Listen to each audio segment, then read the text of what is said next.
Hello बच्चों, जैसा कि पहले हमने बताया था कि सारे PYQs हम कवर करेंगे अपने वीडियोस में। तो 2025 के जो पेपर्स हैं उन पेपर्स में आपके 6 सेट हैं, 6 सेट्स में आपके 1, 2, 3, 4, 5 एंड 6 में लाइव प्रोसेस से जुड़े हुए जितने भी क्वेश्चंस हैं उनको आज हम इस वीडियो में कवर करेंगे। साथ ही उनको लिखने की टेक्निक बताएंगे, कितने टाइप के क्वेश्चन पूछे जाते हैं और उनका क्या प्रोसीजर है लिखने का। तो सबसे पहले स्टार्ट करते हैं। जब किसी पेपर को आप देखेंगे बोर्ड वाले को, तो इसमें जनरल इंस्ट्रक्शंस दिए रखे हैं जिसमें 1, 2, 3, 4, 5 सेक्शंस हैं, जिसमें है जिसमें सेक्शन ए ये 20 नंबर का है, सेक्शन बी 12 का है, सी 21 का है, डी 15 नंबर्स का है और ई 12 नंबर्स का है। अब इनमें क्वेश्चंस कितने पूछे जाते हैं, तो जैसे सेक्शन ए जो है इसमें 20 क्वेश्चंस हैं और ये सारे के सारे MCQ हैं। दूसरा सेक्शन है 12 नंबर का, जिसमें आपके जो है 2 नंबर के क्वेश्चंस पूछे जाते हैं और 2 नंबर के क्वेश्चंस में 3 to 5 लाइन्स लिखनी पड़ती है, 3 to 5 लाइन्स। और इसमें क्वेश्चन आते हैं आपके 6। थर्ड इज आपका जो है नंबर 3 नंबर का है हर एक क्वेश्चन, और इसमें करीब जो है 7 क्वेश्चन पूछे जाते हैं और इन सबको लिखने के लिए आपको 5 से 8 लाइन सफिशियंट है। आप इन वर्ड्स लिमिट्स को समझ लेना है, इसी में आपको एक्सप्लेन करना है। और उसके बाद आते हैं 3 नंबर के 5 नंबर के 3 क्वेश्चंस। इनमें आपको 8 से 12 लाइन लिखनी होती है और ये होता है आपका 5 नंबर का। और इसके अलावा आती है केस स्टडी 4 ईच, तो ये करीब करीब 3 आती हैं, तो इनको आंसर करना होता है। तो ये हो गया। इसके बाद अब इसमें जितने भी सेट दिए गए हैं उन सारे सेट्स के क्वेश्चन आप लोगों को यहाँ पर हमने एक जगह एक ही वीडियो में कवर करेंगे सारे क्वेश्चंस को, और लिखने का तरीका आपको समझा देंगे। तो स्टार्ट करते हैं। नंबर 1, एक क्वेश्चन दिया गया है सेट नंबर 4 से, the essential element taken up from the soil by the plant to synthesize. Question दिखाई दे रहा होगा आपकी स्क्रीन पर। Phosphorus, nitrogen, iron, magnesium. तो essential element from the soil by plant to synthesize protein. ये क्या पूछा गया है? प्रोटीन। तो protein, the essential element of protein is nitrogen. Nitrogen के बिना प्रोटीन नहीं बनती है। So nitrogen is absorbed by the plant and किस फॉर्म में होती है आप लोगों को पढ़ा होगा, पहले भी हमने पढ़ाया था, नाइट्रेट फॉर्म्स में होती है, साथ ही यूरिया फॉर्म्स में पाई जाती है, याद रखना।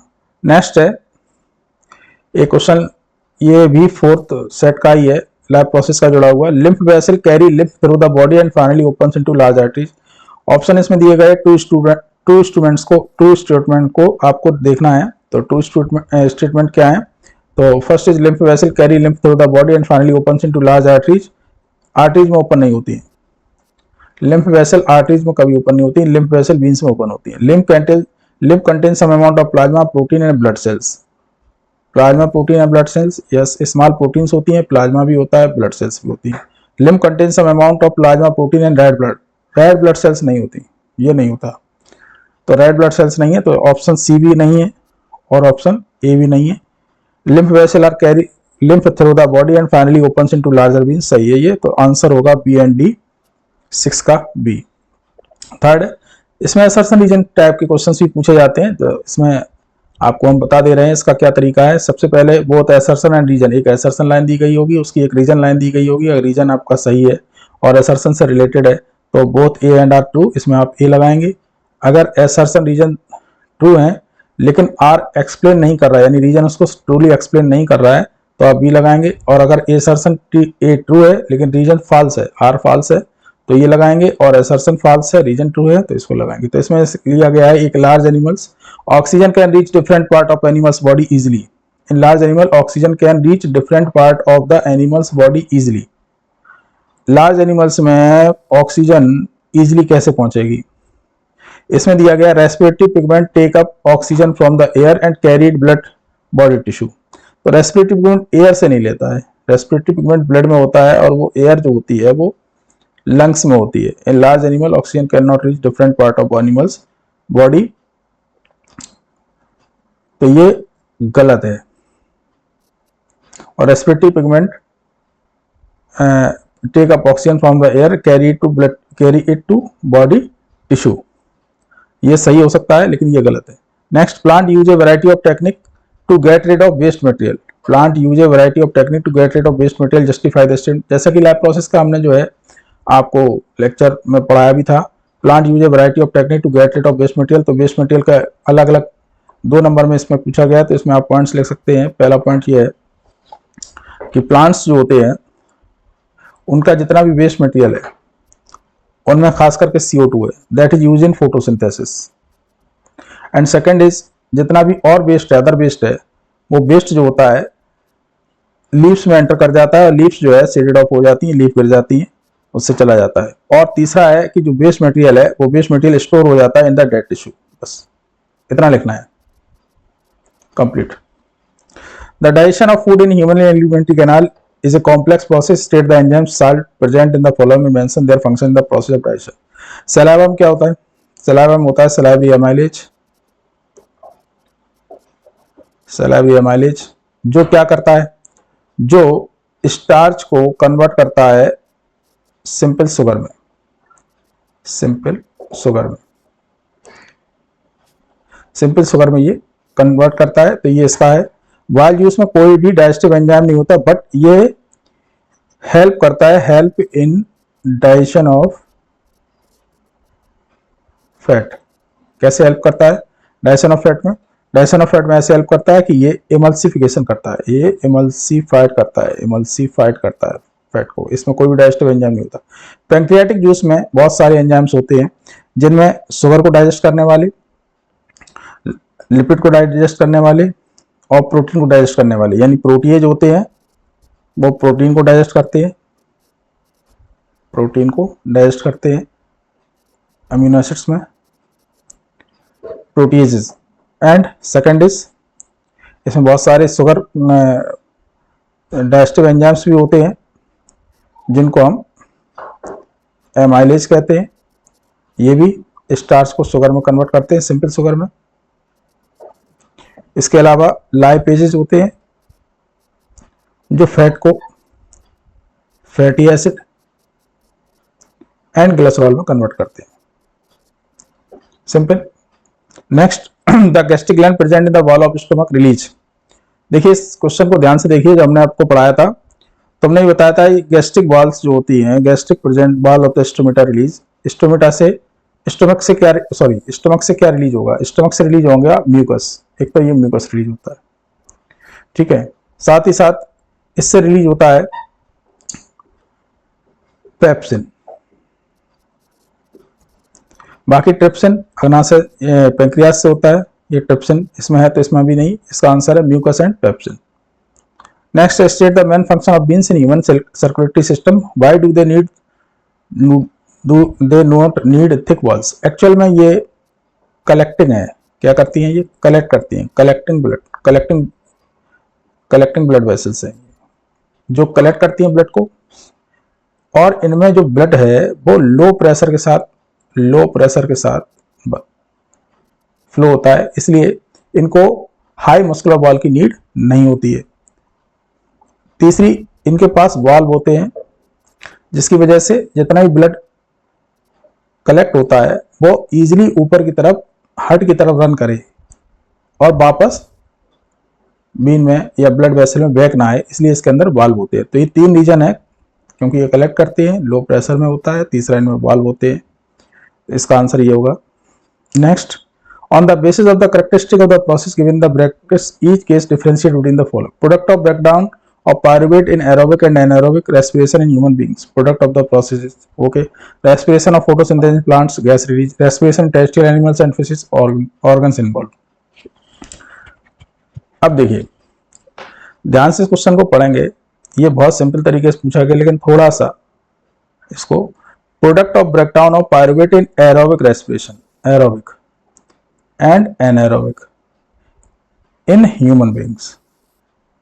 तो हमने आपको पढ़ाया था रेस्पिरेशन वाले टॉपिक पे कि पायरुवेट का जो ब्रेकडाउन होता है, उसमें पायरुवेट अगर माइटोकॉन्ड्रिया में चला गया और इसको ऑक्सीजन कंप्लीट मिलेगी तो ये पूरा का पूरा डिकम्पोज हो जाएगा CO2 एंड H2O। ये तो ये। दूसरा इन्होंने कहा एनएरोबिक। एनएरोबिक तब होगा जब लैक ऑफ ऑक्सीजन होगी, लैक ऑफ ऑक्सीजन होगी, लैक ऑफ ऑक्सीजन होगी। तो ये जो पायरुवेट है, this will give a alternative pathway in the muscles where takes place, it partially breaks into a 3-carbon compound called as lactic acid. Because pyruvate is a 3-carbon compound, lactic acid also 3-carbon compound, so there is no liberation of CO2, and this lactic acid is associated or related with the muscular cramp. इसकी वजह से ही muscular cramp या थकान होती है, पेशीय fatigue होता है। Simple. Next, the basic filtration unit of excretory system in human beings, ये तो सही बच्चों को पता होगा, इसका आंसर है nephron. Next, in human alimentary canal the digestive juice secreted by gastric glands are. अब देखिए इसमें गैस्ट्रिक ग्लैंड्स दी गई है। गैस्ट्रिक ग्लैंड्स कहाँ होती है? स्टमक में। गैस्ट्रिक ग्लैंड कहाँ होती है? स्टमक में। और स्टमक में जो होती है वो स्टमक में ये केवल 3 चीजें सीक्रेट करती है, hydrochloric acid, pepsin and mucus, बाकी कुछ नहीं।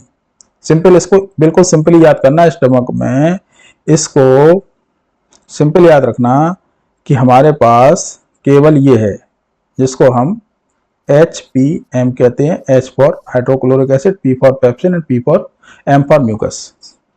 Next, xylem tissue moves water and minerals obtained from the soil by roots. Okay, xylem tissue is found only in the roots of plants. तो इसका असर्शन सही है, reason गलत है। Name the blood vessel that bring oxygenated blood. वो blood vessel जो oxygenated blood लाती है, डीऑक्सीजनेटेड ब्लड लाती है टू द ह्यूमन हार्ट, ये समझना है। Also name the chamber of heart which receive deoxygenated blood and how deoxygenated blood from this chamber is sent to the lungs for oxygenation. Okay, इस question को समझ लीजिए। इस क्वेश्चन को हम लोग समझते हैं।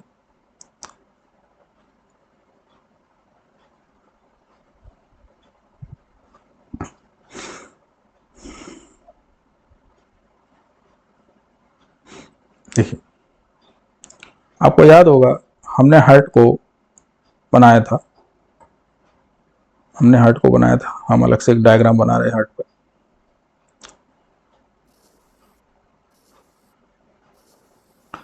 बहुत सिंपल डायग्राम होता है, इसको इस तरीके से समझ लीजिए। ये हो गया, ये ब्लड वेसल। देखिए ये डायग्राम बनाने की ट्रिक है, इसको सीख लीजिए आप। ये हो गया आपका हार्ट। ओके, अब इस हार्ट में देखिए यहां से और यहां से एक आता है अपर बॉडी से और एक आता है लोअर बॉडी से। ये सबका सब डीऑक्सीजनेटेड ब्लड लाते हैं, डीऑक्सीजनेटेड ब्लड, क्योंकि ये पोर्शन जो है बीच वाला, ये वाला पोर्शन राइट पोर्शन है और ये पोर्शन लेफ्ट पोर्शन है। राइट पोर्शन में ये राइट ऑरिकल है और ये राइट वेंट्रिकल है। क्लियर? यहाँ पर डीऑक्सीजनेटेड ब्लड आता है और इसके थ्रू जो यहाँ पर वॉल्व है, इस वॉल्व के थ्रू राइट वेंट्रिकल में आता है और राइट वेंट्रिकल से पंप किया जाता है इस पल्मोनरी वीन के थ्रू टू लंग्स, जहां जाकर ये ऑक्सीजनेटेड होता है। तो आंसर जो है क्वेश्चन का, सिंपली समझ लें इसको, इसमें लिखा हुआ है blood vessel that brings oxygenated blood, deoxygenated blood. तो इसमें कौन सी ब्लड वेसल्स डीऑक्सीजनेटेड ब्लड लाती हैं, कौन सी ऑक्सीजनेटेड लाती हैं? तो हम आपको बता दें कि ये कहलाती है वेना केवा, ठीक है, from upper body, and vena cava from lower body. ये तो लाती हैं आपकी राइट ऑरिकल में और राइट ऑरिकल से जाता है राइट वेंट्रिकल में, राइट वेंट्रिकल से जाता है पल्मोनरी वीन में। पल्मोनरी वीन ही अकेली ऐसी वीन है जो पल्मोनरी वीन नहीं, ये पल्मोनरी आर्टरी है, pulmonary artery. This is called as pulmonary artery. अकेली पल्मोनरी आर्टरी, ये दोनों ही आर्टरी, ये पल्मोनरी आर्टरी और ये वाली है एओर्टा। तो पल्मोनरी आर्टरी में ये अकेली आर्टरी ऐसी है जो डीऑक्सीजनेटेड ब्लड को कैरी करके लंग्स तक ले जाती है और लंग्स में जाकर ऑक्सीजनेटेड होता था। लंग्स से ऑक्सीजनेटेड होने के बाद यहाँ पर आपको दो यहाँ दिखाई गई, आप यहाँ डायग्राम में दो दिखाई गई होंगी डायग्राम में, ये एक, ये दो, लेकिन होती है 4 है, 1 2 3 4, और इनको कहते हैं हम पल्मोनरी आर्टरी। पल्मोनरी आर्टरी जो होती है वो लंग्स से ब्लड को लाती है इस जगह पर, ये है आपका लेफ्ट ऑरिकल, और लेफ्ट ऑरिकल से जाती है लेफ्ट वेंट्रिकल में, लेफ्ट वेंट्रिकल से आपको ये एओर्टा के थ्रू पूरी बॉडी में डिस्ट्रीब्यूट हो जाती है। इसका डिटेल पूरा हमने अपने लेक्चर में कवर किया है, तो जिन बच्चों को ये चीज़ समझ में अभी नहीं आ रही तो डिटेल में जो है हार्ट वाला जो हमारा वीडियो है उसको ध्यान से देख लें, उसमें आपको ये मिल जाएगा कि इनका फ्लो किस तरीके से होता है। तो इस फ्लो को समझ लिया अगर आप सबने, तो इसमें लिखा हुआ है also name the chamber of heart which receive deoxygen blood, तो ये आपका राइट ऑरिकल है, and how deoxygen blood from this chamber is sent to lungs, तो राइट ऑरिकल से राइट वेंट्रिकल में जाता है, राइट वेंट्रिकल से पल्मोनरी आर्टरी में जाता है, वहां से लंग्स में जाता है, लंग्स से होकर ऑक्सीजनेटेड होकर फिर ये वापस हार्ट में ही आता है। This is called as double circuit, this is called as double circulation, क्योंकि एक बार हार्ट में ब्लड डीऑक्सीजनेटेड आया है और फिर वापस घूमकर ऑक्सीजनेटेड होकर आया है। सिंपल। नेक्स्ट क्वेश्चन, ये 3 नंबर का क्वेश्चन था, one cell thick blood vessel known as, one cell thick कभी भी क्वेश्चन पूछा जाएगा वन सेल थिक तो केवल कैपिलरी ही इसका आंसर है, इसका सही आंसर है capillary. Xylem tissue moves water and minerals obtained from the soil by roots, xylem tissue found only the roots of plant, तो इसमें obtained from the soil xylem tissue moves water and minerals obtained from the soil by roots, ये सही है लेकिन ये गलत है। Next, animals will not get energy if they eat consume coal as food, ये क्वेश्चन बहुत टेक्निकल है लेकिन इसको आप बहुत सिंपली आंसर करेंगे। Coal is not a material which we can digest, जैसे हम लकड़ी नहीं पचा सकते क्योंकि उसको तोड़ने के लिए हमारे पास एंजाइम नहीं है, तो स्पेसिफिक एंजाइम इज नीडेड, ये आंसर सही है इसका। ठीक है, तो ये इसका सही है, ये ए और आर दोनों एक दूसरे को करेक्ट एक्सप्लेन कर रहे हैं। Next, the length of small intestine various animals depends on the food they eat, yes, इस चीज को सही समझ लीजिए कि जितने भी इंडिविजुअल्स जिनके पास डाइजेस्टिव सिस्टम मौजूद है, तो अगर वो हर्बीवोर्स हैं तो उनकी इंटेस्टाइन हमेशा लॉन्ग होगी, और अगर वो कार्निवोर्स हैं तो उनकी इंटेस्टाइन छोटी होगी, शॉर्ट होगी। सिंपल, क्योंकि जितने भी कार्निवोर्स एनिमल्स हैं उन्हें इंस्टेंट एनर्जी नीड होती है, इसलिए उनके पास जल्दी डाइजेस्ट करना है, जल्दी फिर से अपना जो है शिकार करना है। और हर्बीवोर्स एनिमल जो होते हैं उनके पास कार्ब के रूप में हमारे पास सेलुलोज जाता है और उनको डाइजेस्ट करने के लिए हमें लंबी प्रोसेस इस्तेमाल करनी पड़ती है, इसलिए उनकी इंटेस्टाइन लंबी होती है। Discuss the role of pancreas and bile juice in the digestion of food in human beings, तो सिंपल है कि पैंक्रियाज एक मिक्स ग्लैंड है, इसमें जूस निकलता है जो डाइजेस्टिव जूस जो निकलता है, इस डाइजेस्टिव जूस में 3 है, लाइपेज है, एमाइलेज है और प्रोटीएज है। लाइपेज किसको कन्वर्ट करता है, ये फैट को फैटी एसिड एंड ग्लिसरॉल में कन्वर्ट करता है। एमाइलेज किसको कन्वर्ट करता है, ये कार्बोहाइड्रेट्स को सिंपल कार्बोहाइड्रेट या स्टार्च को सिंपल शुगर में तोड़ देता है, शुगर्स में, लाइक एज ग्लूकोज। प्रोटीन जो होते हैं वो प्रोटीन्स को तोड़ते हैं, एंड प्रोटीन्स जो होती है वो अमीनो एसिड्स की बनी होती है, so they digest it into amino acid. Third है, how is the small intestine design to absorb digestive food, तो इसका आंसर भी हमारे लैब प्रोसेस वाले वीडियो में दिया गया है। हमारे पास स्मॉल इंटेस्टाइन जो होती है उसमें स्मॉल इंटेस्टाइन की जो इंटरनल स्ट्रक्चर होती है वो इस तरीके से बहुत सारी बिलाई बनाती है, इस तरीके से।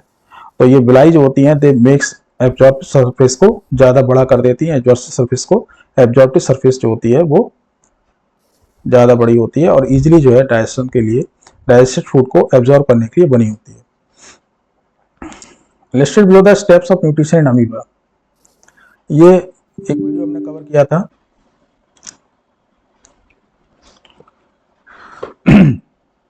Listed below the steps of nutrition, next question है, in amoeba select the correct sequence of this step, तो हमने आपको पहले समझाया भी था कि इस तरीके के क्वेश्चंस में आपको याद होगा कि सबसे पहले जो भी अमीबा है, सपोज दैट ये अमीबा है, ये इसका न्यूक्लियस है। अमीबा जब किसी फूड के कांटेक्ट में आता है, सपोज दैट ये फूड है इसका, तो सबसे पहले फूड के आसपास ये अपने स्यूडोपोडिया बना लेता है और उसको घेरने के बाद ये उसको कवर कर लेता है, यानी कि फूड वेल जो आपका फूड है, this food become enclosed in A food vacuole. Now the food vacuole जो है उसको डाइजेस्ट करने के लिए बहुत सारे एंजाइम्स और लाइसोम्स आ जाएंगे जिसको डाइजेस्ट कर देंगे, और जो डाइजेस्टेड मटेरियल है it become absorbed by the cytoplasm, और बचा हुआ जो मटेरियल होगा लास्ट में यहाँ पर आकर एक्सपेल कर दिया जाएगा इस तरीके से। तो ये हमने डायग्राम में पिछले भी बताया था हमारे पिछले वीडियो में, तो इसको देख लीजिए आप। तो सिंपल है, इसमें सबसे पहले क्या होगा, तो formation of finger like temporary extension of cell surface होंगे जो कि इसके स्यूडोपोडिया होते हैं। तो थर्ड पहला होना चाहिए, तो थर्ड आ गया एक सीक्वेंस में, इसको ऐसे बना लेना। उसके बाद फूड वैक्यूल फॉर्मेशन होगी, यस फूड वैक्यूल फॉर्मेशन होगी। उसके बाद क्या होगा, complex substance broken into simpler ones, yes ये होगा। और उसके बाद होगा डिफ्यूजन ऑफ न्यूट्रिएंट्स, तो डिफ्यूजन ऑफ न्यूट्रिएंट हो गया, और बाद में जितना भी वेस्ट मटेरियल है उसको एक्सपोल किया जाएगा आउटसाइड। तो दिस तो आपका मैच कर रहा है ये option B, simple. Now aerobic respiration in the steps breakdown of glucose to pyruvate. इस क्वेश्चन को बहुत सिंपली समझ लीजिए, ये क्वेश्चन बहुत कंफ्यूज करता है बच्चों को, याद रखना है इसको कि ग्लूकोज जो होता है, glucose convert into pyruvate, pyruvate में जो ग्लूकोज से कन्वर्जन होगा ये हमेशा साइटोप्लाज्म में होता है, और पायरुवेट का अगर कंप्लीट डिकम्पोजिशन होगा CO2 एंड H2O में, तो इसके लिए माइटोकॉन्ड्रिया की नीड होगी, नहीं तो ये होगा नहीं। तो पहला है conversion of glucose to pyruvate, ये चाहे एरोबिक रेस्पिरेशन हो चाहे एनारोबिक रेस्पिरेशन हो, ये स्टेप्स तो सभी में सेम है। दिस कॉल्ड एज ग्लाइकोलिसिस, हमने अपने वीडियो बताया भी था। तो answer is cytoplasm and mitochondria. Next assertion, all organisms can make organic compound like sugar and all organisms ऐसा नहीं कर सकते, स्टार्च नहीं बना सकते इनऑर्गेनिक सब्सटेंस से, ये पावर केवल जो है प्लांट्स के पास है, तो ये गलत है। The organisms which can produce food by photosynthesis called producers, yes ये सही है। How is lymph form, lymph form कैसे होता है, जो कैपिलरीज होती हैं उन कैपिलरीज से प्लाज्मा के साथ साथ बहुत सारा मटेरियल निकल आता है, जिसमें WBC होते हैं, साथ ही प्लाज्मा होता है, WBC होते हैं, और स्मॉल प्रोटीन्स होती हैं। ये तीन कंटेंट होते हैं लिम्फ में। लिम्फ और टिश्यू फ्लूइड एक ही बात है। तो जितनी भी सेल्स होती हैं उनमें लिम्फ जो है एक एक्सचेंज मटेरियल के तरीके से कार्य करता है। तो पहला वर्क हो गया, ये एक्सचेंज मीडियम की तरह वर्क करता है। नंबर 2, इसके अंदर WBC बहुत ज़्यादा होते हैं, मीन्स इनका काम इम्यूनिटी से रिलेटेड है, तो जितने भी पैथोजेंस हैं उनसे लड़ने का काम WBC करते हैं। थर्ड इज, यहाँ पर जितना भी वेस्ट मटेरियल है और CO2 है उसको ये कलेक्ट करता है वेस्ट मटेरियल, और उसके थ्रू ये वापस डिफ्यूज होती है ब्लड में, तो यहाँ पर ये फिर एक्सचेंज मटेरियल काम करता है। थर्ड इज, इसके अंदर स्मॉल प्रोटीन्स होती हैं, लार्ज प्रोटीन्स नहीं होती, ना ही कोई RBC प्रेजेंट होता है। सिंपली जितनी भी लिम्फ होती है वो सारी लिम्फ वेसल में फ्लो करती है, और वेसल में फ्लो करने के बाद किसी बीन में खुल जाती है, यानी कि ये फिर से ब्लड में ही मिल जाता है जाकर। तो इसके फंक्शंस हैं एक करके, जहाँ पे हमने आपको लिम्फ पढ़ाया उस वीडियोस को देख लेना। Next, identify the X the figure of human. तो ये एक्स जो है that is called as Bowman's capsule. ये चूंकि आपके डायग्राम से क्वेश्चन है तो डायग्राम में कुछ भी पूछ सकते हैं, जैसे ये पूछ लेंगे वो वाई क्या है, what is this is called as glomerulus. इसका काम है ब्लड को लेके आना। वोमेंस कैप्सूल का काम क्या है, जितना भी ब्लड होता है वो यहाँ फिल्टर होकर आ जाता है, जितना भी ब्लड है वो यहाँ फिल्टर होता है, और लगभग वोमेंस कैप्सूल में इस फिल्ट्रेशन प्रोसेस को कहते हैं अल्ट्रा फिल्ट्रेशन।